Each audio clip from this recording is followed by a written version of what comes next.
Hey, what's up? I'm Bahaya here. And if you have been watching my two most recent videos, I have spoken about 15 reasons in total why I love the Canon EOS 90D. But today I'll actually be talking about something a little bit different. I'll be talking about 10 reasons why I do not recommend this camera to the people who are watching out there. Could be a good thing, maybe it doesn't even matter to you, or it might affect you. Nobody actually knows. Watch the video until the end and let me know in the comments if any of that affects you. Without further ado, let's get into this video.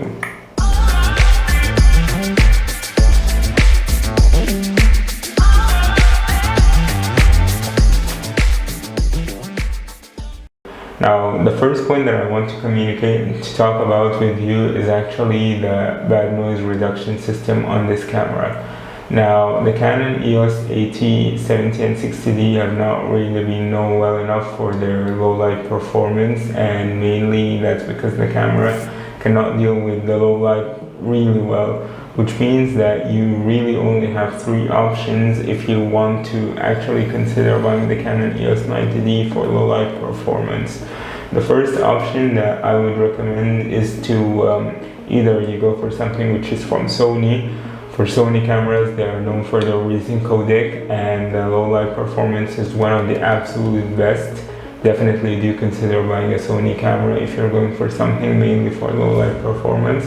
Another option that you could do is actually buy a zoom or prime lens which has a really low aperture. Personally, for me, as I'm recording this video, the lens that I'm using is the Sigma 1835 f1.8. f1.8 aperture means that in low light performance, this lens will be able to capture literally every single bit of detail that you can imagine, and it will brighten things up much more than you have expected. If you have watched my very first Canon camera video where I have discussed everything that you could expect out of this camera, you'll quickly come to realize that the Canon EOS 90D has actually made things a whole lot brighter than they were, although the video is a little bit noisy. But then we come to the third option, which is actually a solution to that. There are some artificial intelligence programs out there like the Topaz Denoise AI that exists nowadays that could take images with very, very high ISO, maybe even 25,600. I've seen some people use it with ISO that high, and it could really clean up your image from all of the grain and all of the noise that goes around it. So these are the three solutions that I would definitely consider if I am buying this camera for low light performance to actually help the camera with the problem that it has. The second problem that we have to talk about today is the fact that this camera only comes with 45 autofocus points. You heard me right. If you have been in the mirrorless camera world for some time, you realize that their focus points can really get into the hundreds and maybe even thousands of focus points, which means that their focus is much more accurate in the mirrorless world over the DSLR world, which basically means that you'll be able to get a really good bokeh effect because you only focus on a very small area in comparison to the really big area that you'll be forced to focus on when you're dealing with the 45 autofocus points on the Canon EOS 90D. The third point that I want to talk about here is the fact that this camera actually has no professional C-log or cinematic log if we're going the long terms or any sort of professional work. So let's say, for example, if you want to download the CineStyle from Technicolor on your camera to actually help with this problem, you will need a few other things. Well, we will come to discuss this later. But what I'm saying here is that regardless of all of the amazing filters that this camera has, which we have discussed in part 2 of all of the good things about this camera actually comes with no C-log, which means that you will not have any sort of flat profiles on this camera, and color grading, you will not have a variety of options that you expect from a really professional camera. Again, this camera has been dedicated for amateur photographers who are going into the professional world, so C-log is definitely not something that I would consider if I'm just an amateur photographer or videographer or maybe even a vlogger, because truth be told, it's just an overkill right here, and a lot of color grading will be going on. If you want to pump out videos on YouTube as quickly as you can, you definitely do not want to think much about the color science of your camera and all of the adjustments that have to be done. Now let's go into the fourth point.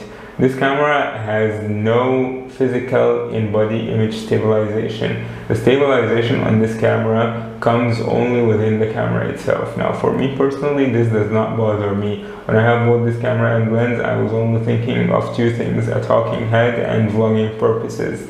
For that, I have plans for myself to possibly one day be able to afford the DJI gimbal or something equivalent that does the job well done.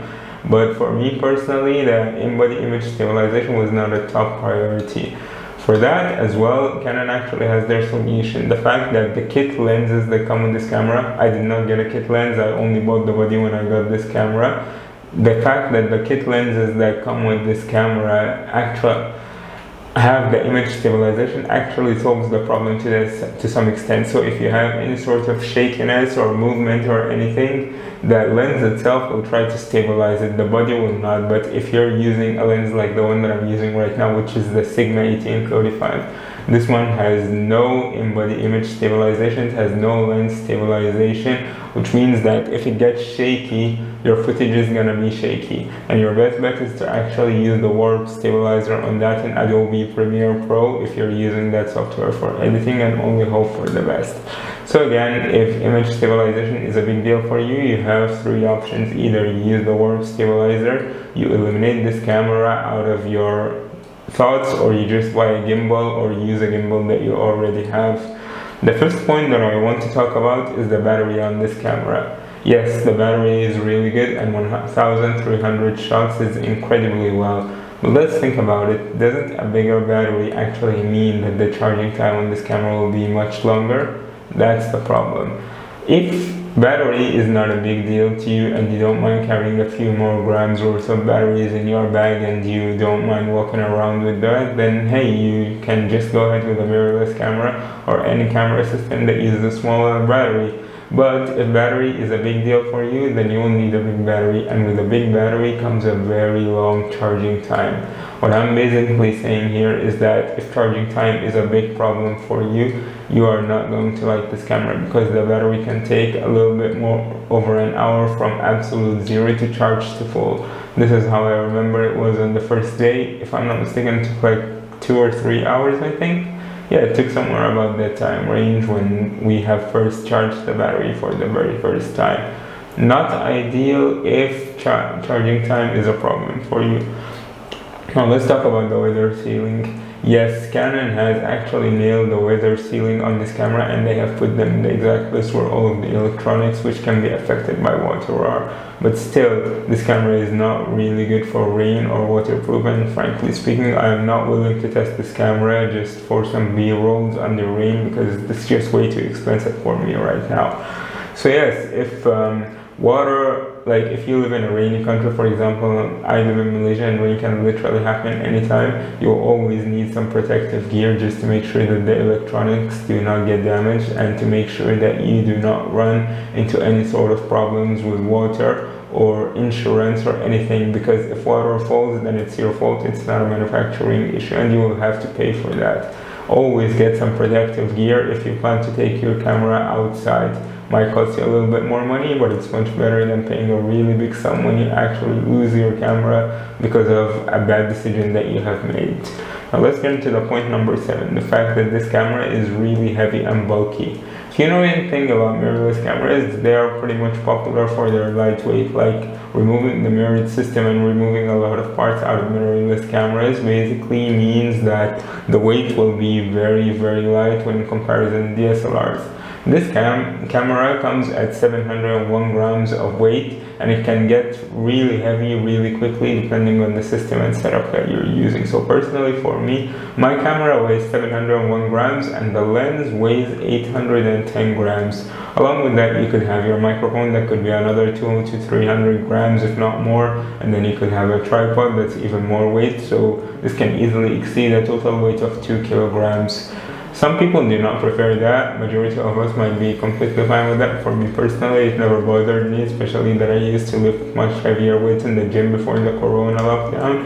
So for me personally, this was no problem at all. But if weight is a really big issue for you, you definitely might want to consider getting a much lighter mirrorless camera, although it might cost you more or you may not like the system.